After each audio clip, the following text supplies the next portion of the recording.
The moment a Stoic woman goes silent, something inside an avoidant man starts to fracture. Not because she's punishing him, not because she's playing a game, but because her silence removes the one thing his psychology depends on, emotional pursuit, without consequence. Most people think silence means indifference.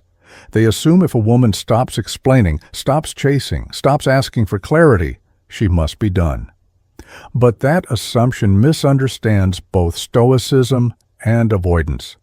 A Stoic woman's silence isn't empty, it's deliberate containment, and to an avoidant man, containment is terrifying. Avoidant men don't fear confrontation as much as they fear emotional exposure. They fear being seen without an exit. And when a woman is emotional, expressive, reactive, he always has an exit.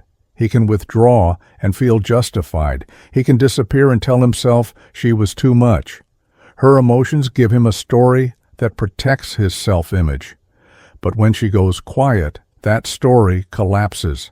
Her silence doesn't chase him. It doesn't accuse him. It doesn't ask for reassurance. It simply exists. And that's where the psychological pressure begins. A Stoic woman doesn't withdraw to provoke. She withdraws to stabilize herself. She stops feeding the dynamic. She stops leaking her inner world to someone who hasn't earned access. From a Jungian lens, she pulls her psychic energy back into herself. And when she does that, the avoidant man is left alone with something he's spent his entire life avoiding, his own unconscious. Avoidant men are structured around distance. Their identity depends on not needing too much, not feeling too deeply, not being affected.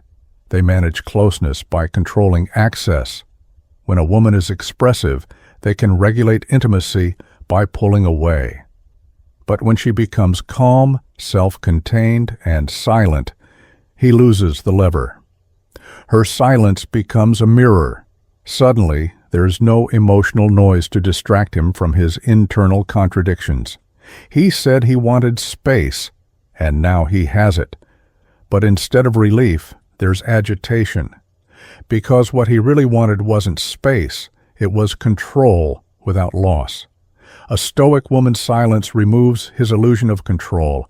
He starts to feel something he doesn't have language for. It's not longing in a romantic sense. It's disorientation. The dynamic has shifted, and his nervous system knows it before his mind does. He checks his phone more often. He rereads old conversations. He wonders if she's okay, not because he plans to act, but because her emotional availability used to regulate him. Her reactions anchored him, and now that anchor is gone. This is where Carl Jung's idea of the shadow becomes relevant. Avoidant men push their dependency needs into the unconscious. They tell themselves they don't need reassurance, consistency, or emotional attunement, but those needs don't disappear. They just go underground. And when the external source of regulation disappears, the shadow comes forward. Her silence activates his shadow. He starts projecting meaning onto it. If she were angry, he could dismiss her as emotional. If she were pleading, he could feel powerful. But silence gives him nothing to defend against, and so his mind fills the void. He imagines her moving on. He imagines her being unaffected. He imagines himself becoming irrelevant. For an avoidant man, irrelevance is more threatening than rejection. Rejection confirms his narrative that closeness is dangerous. Irrelevance suggests something worse, that he wasn't as significant as he believed, or that he lost something without realizing it.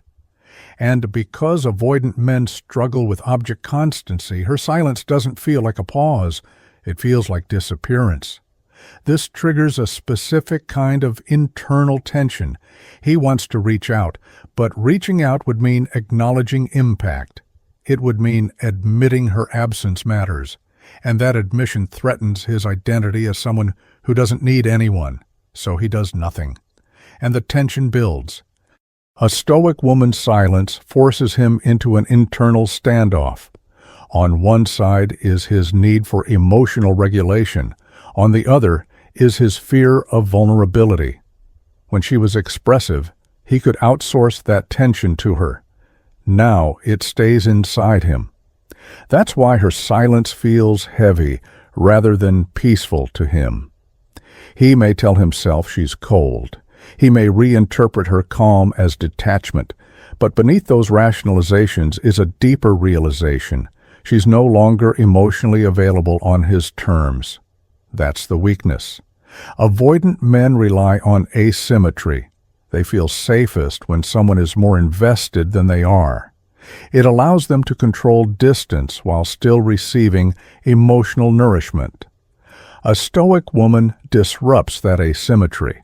Her silence signals emotional sovereignty. She's no longer negotiating for connection. From a psychological perspective, this shifts the power dynamic without confrontation. There's no fight to win, no argument to escape, just absence of access. And that absence forces self-reflection. He starts to notice how much space she used to occupy in his mind, how often he thought about her reactions, how her presence softened his internal world even when he pretended not to need it. This realization doesn't come as clarity, it comes as irritation, restlessness, and unease. He may feel anger toward her silence, but it's not really about her. It's rage at his own dependency, his own unmet needs surfacing without permission. He feels exposed to himself. Stoic silence doesn't reassure him. It doesn't soothe his anxiety, and that's precisely why it's destabilizing. Avoidant men are comfortable with distance as long as the other person is still emotionally orbiting them. Silence breaks the orbit. At some point, shame enters the picture. Not dramatic shame, but a quiet awareness that he didn't handle things well, that he took the easy route, that her composure highlights his avoidance. Her silence doesn't accuse him, but it contrasts him, and contrast is unbearable when someone is avoiding self-examination. He may hope she reaches out, not because he's ready to change, but because her reaching out would relieve the pressure. It would restore the old dynamic. It would give him something external to respond to instead of something internal to face. But when she doesn't, something settles in. He realizes she's not waiting.